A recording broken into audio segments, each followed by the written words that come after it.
2.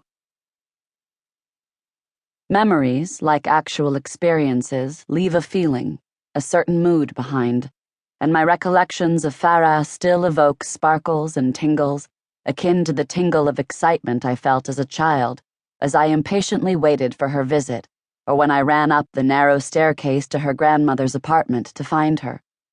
During family gatherings, we were always together, whispering and giggling over the most insignificant things, happy with our sense of superiority over all others. I have a photo of Farah, my brother, and me. I must have been 6 or 7 at the time, standing by a birthday cake, our smiles conspiratorial, our bodies leaning very slightly toward one another, aware of our proximity. We are oblivious of the chubby 1-year-old birthday girl, restless in her mother's arms, standing directly behind us. Farah's mother was a Nafisi, and my maternal grandmother was, like Farah's father, an Ibrahimi. The collective recollections of our families mix and mingle with the history of our friendship. Nafisis were known for being bookish and somber, with the weight of the world on their shoulders, and Ibrahimis were the carefree, fun-loving characters that each Nafisi secretly desired to be, but publicly shunned. I was Nafisi on both sides, and she had just the right doses of Nafisi and Ibrahimi to preserve the balance. In telling a story, we impose order on chaos.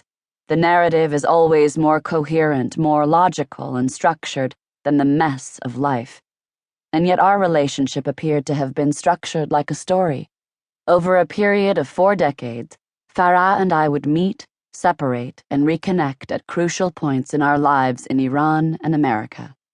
Looking over the computer file I've named Farah, I notice how often during our talks we would move from Huck to the startling parallels in our own lives, our rediscovery of each other at different stages, moving to the beat of the political and social upheavals in our country of birth, Iran, and our adopted country, or rather the one that adopted us, America.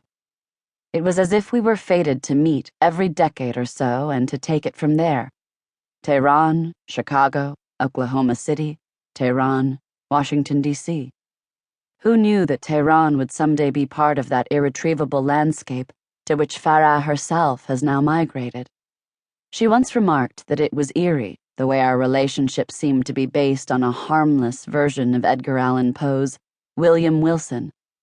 "Only you are not my evil double," she said, "but a double." We were each other's clarifying shadows or distorted mirrors, I thought.